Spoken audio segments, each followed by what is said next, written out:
बच्चों आइसक्रीम खरीद लो, आइसक्रीम भी खरीद लो, बर्फ भी खरीद लो, मलाई वाला बर्फ भी लेकर आया हूँ। अरे वाह वाह, आइसक्रीम वाला आइसक्रीम और बर्फ दोनों बेच रहा है। अब मैं उससे बर्फ लेकर बाबू को खिला दूंगी।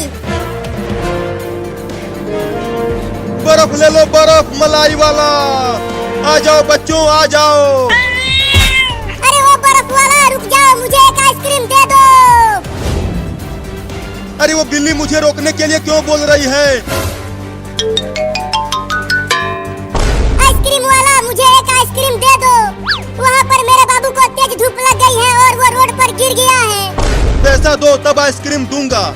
लेकिन मेरे पास तो पैसा है ही नहीं। तो चल भाग यहाँ से, आइसक्रीम नहीं मिलेगा। मैं नहीं भागूंगी, मेरा बाबू गर्मी से मर जाएगा। प्लीज एक आइसक्रीम दे दो या बर्फ ही दे दो, सस्ता वाला। चल हट जा आगे से बिल्ली कहीं की। ये फ्री का बर्फ और आइसक्रीम नहीं है। मैं नहीं भागूंगी बिना आइसक्रीम लिए। तो रुक, अभी बताता हूँ तुझे। ये ले कमीनी बिल्ली।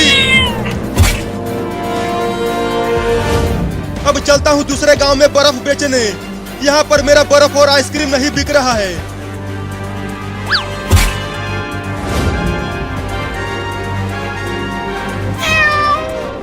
अब क्या करूं? मेरे बाबू को आइसक्रीम लाकर कहां से दूं? अरे वाह, वहाँ टेबल पर प्लेट में 4 आइसक्रीम रखा हुआ है, लाल पीला हरा सब आइसक्रीम। लेकिन अब कैसे उस आइसक्रीम को चुरा कर खाऊं? मम्मी ने अगर देख लिया मुझे तो बहुत पीटेगी। जल्दी जल्दी से खाना बनाती हूँ, फिर ये आइसक्रीम खाऊंगी। किसी भी तरह मम्मी को किचन में से बाहर भेजता हूँ, फिर खा जाऊंगा चारों आइसक्रीम। आज मजा आएगा इतनी भयानक गर्मी में आइसक्रीम खाने में। मम्मी, वहाँ रोड पर चिंटू और चिंकी गिर गए हैं, उन्हें बहुत तेज गर्मी लग गई है। जल्दी जाकर उन्हें बचाओ मम्मी। क्या? मैं आ रही हूँ चिंटू और चिंकी, तुम दोनों को कुछ नहीं होगा। अब मजा आएगा आइसक्रीम खाने में। मम्मी चली गई। इतनी भयानक गर्मी में ये ठंडा ठंडा 4-4 आइसक्रीम खाऊंगा। कितना मजा आएगा। चिंटू, चिंकी, कहाँ हो तुम दोनों?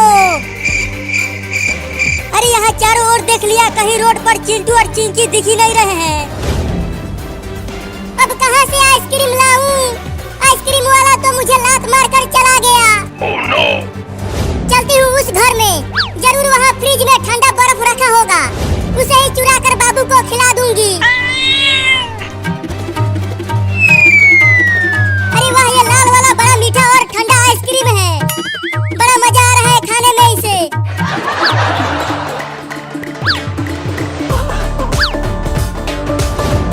अरे माई रे, बाबू 4-4 आइसक्रीम कहाँ से चुरा कर खा रहा है।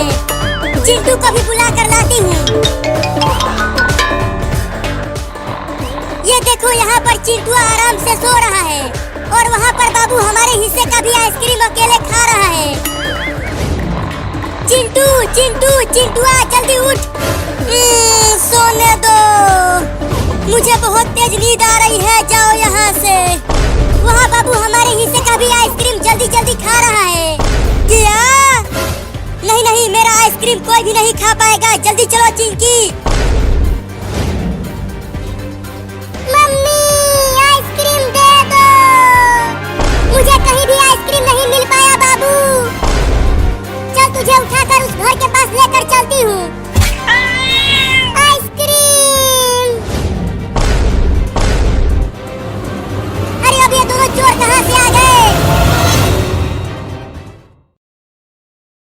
एक छोटे से गांव में अली नाम का एक लड़का रहता था। वो निहायत गरीब था, मगर उसके ख्वाब बहुत बड़े थे। अली के वालिद एक मजदूर थे और दिन भर मेहनत के बावजूद घर का खर्च बेमुश्किल चलता था। अली अक्सर रात को आसमान की तरफ देखकर सोचता कि क्या कभी उसकी जिंदगी भी बदल सकती है। अली को पढ़ने का बहुत शौक था, मगर वसाइल न होने की वजह से वो स्कूल नहीं जा पाता था। गांव के स्कूल के बाहर खड़ा होकर वो बच्चों को पढ़ते हुए देखता और खुद भी दीवार के साथ बैठकर सुनने की कोशिश करता। उस्ताद अक्सर उसे देख लेते, मगर कभी कुछ नहीं कहते। शायद वो जानते थे कि ये लड़का कुछ बनने की ख्वाहिश रखता है। एक दिन उस्ताद ने अली को बुलाया और कहा, अगर तुम वाकई पढ़ना चाहते हो तो मैं तुम्हें मुफ्त पढ़ाऊंगा। अली की आंखों में खुशी के आंसू आ गए। उस दिन से उसकी जिंदगी बदलने लगी। वो दिन में अपने वालिद के साथ काम करता और शाम को उस्ताद के पास पढ़ने जाता। वक्त गुजरता गया और अली ने अपनी मेहनत और लगन से बहुत कुछ सीख लिया। उसने न सिर्फ पढ़ना लिखना सीखा, बल्कि वो गांव के दूसरे बच्चों की भी मदद करने लगा। लोग अब उसे इज्जत की निगाह से देखने लगे थे। कुछ साल बाद अली ने शहर जाकर तालीम हासिल करने का फैसला किया। यह फैसला आसान नहीं था, क्योंकि उसके पास पैसे नहीं थे, मगर उसके उस्ताद ने उसकी मदद की और उसे एक स्कॉलरशिप दिलवा दी। अली ने शहर जाकर दिन रात मेहनत की और आखिरकार एक कामयाब इंजीनियर बन गया। कई साल बाद अली वापस अपने गांव आया।